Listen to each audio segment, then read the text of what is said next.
আমরা 5ই আগস্টের পরে একটি এমন বাংলাদেশ পেয়েছিলাম যে বাংলাদেশে হাসিনা এবং তার দোসররা পুরো বাংলাদেশকে একটি বৃহৎ কারাগারে পরিণত করেছিল।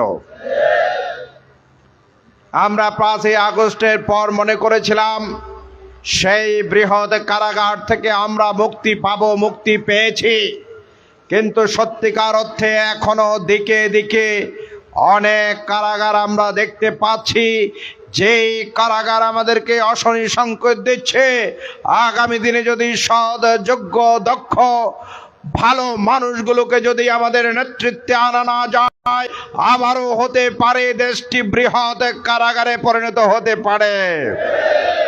সেই জায়গা থেকে আমরা সৎ, যোগ্য, দক্ষ, দেশপ্রেমিক ব্যক্তিদেরকে যদি নির্বাচিত করতে চাই, তাহলে আজকে গ্রামে গঞ্জে পাড়া মহল্লায় সব ভাই বোন আবাল বৃদ্ধ বনিতা সিদ্ধান্ত গ্রহণ করতে হবে।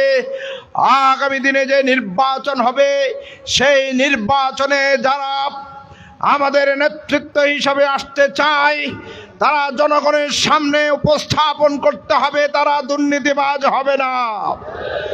তাদেরকে মানুষের সামনে কমিটমেন্ট দিতে হবে তারা স্বৈরাচারী হবে না।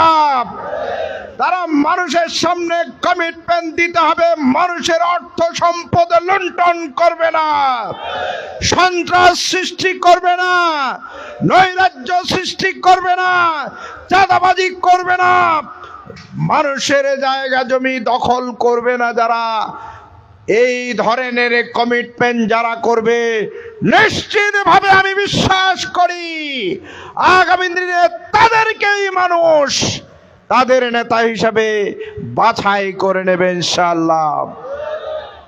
আগামী দিনে যদি বাংলাদেশে যদি কোরআনের পক্ষে একটি পার্লামেন্ট হয়, আগামী দিনে যদি বাংলাদেশে ইসলামের পক্ষে যদি মানুষ ম্যান্ডেট দেয়, আল্লাহর রহমতে একটি সোনালী বাংলাদেশ আগামী দিনে একটি ইতিহাস রচনা করবে।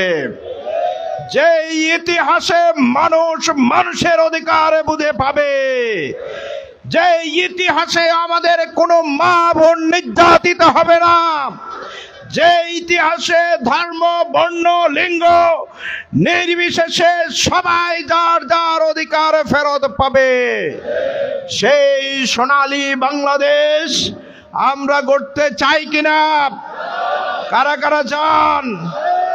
এজন্য আজকে আমরা শপথ গ্রহণ করি, যারা দুর্নীতিবাজ তাদেরকে আমরা নেতা হিসেবে চাই না। যারা মানুষের উপরে জুলুম চালাবে তাদেরকে আমরা নেতা হিসেবে চাই না। পাড়ায় মহল্লায়, এলাকায় এলাকায় এখন থেকে আমাদেরকে দৌড়ভেদ্য ঐক্য গড়ে তুলতে হবে এবং সিদ্ধান্ত গ্রহণ করতে হবে। আমাদের এই এলাকার যে বেসিক প্রবলেমগুলো রয়েছে, এখানে বেকারত্বের সমস্যা রয়েছে, জলাবদ্ধতার সমস্যা রয়েছে, মাদকের সমস্যা রয়েছে, সন্ত্রাসের সমস্যা রয়েছে, চাঁদাবাদের সমস্যা আছে, গ্যাসের সমস্যা আছে, রাস্তাঘাটের উন্নয়নের অসুবিধা আছে।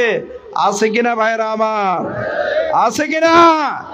এগুলোর সমাধান চাই কিনা?